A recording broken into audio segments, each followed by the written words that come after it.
দেশের মানুষের বিপদে তাদের যেটা ন্যায্য দাবির সংগ্রামে আমরা সবসময় ছিলাম। আমাদের ক্ষুদ্র শক্তি নিয়ে আমরা জনগণের সঙ্গে এখনও থাকবো এবং চিরজীবনই থাকবো। আমাদেরকে সরকার কি বলল, কতটুকু আমাদেরকে আস্থায় নিল, কতটুকু আমাদেরকে রিকগনিশন দিল, that is not our concern. আমাদের কনসার্ন হলো জনগণ আমাদেরকে কীভাবে দেখছে। আমরা মনে করি জনগণ আমাদের সঙ্গে আছে এবং সামনে আরও থাকবে এবং আমরা নিজেদের গুছিয়ে নিচ্ছি। আমরা সমস্ত সংগঠন শক্তিশালী করছি। আমরা 28 জুন আমরা কাউন্সিলে ডাক দিয়েছি।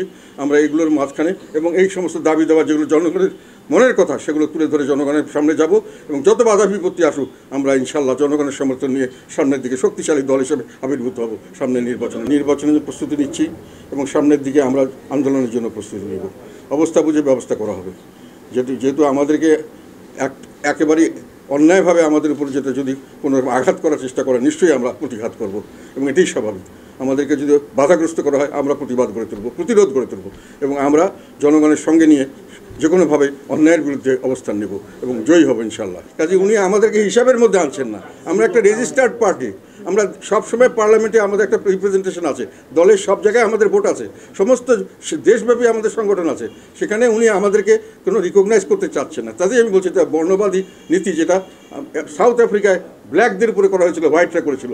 নিজেদের শাসন ক্ষমতা টিকিয়ে রাখার জন্য ব্ল্যাকদেরকে তারা রাজনৈতিকভাবে কোণঠাসা করেছিল, রাজনৈতিক অধিকার থেকে বঞ্চিত করেছিল।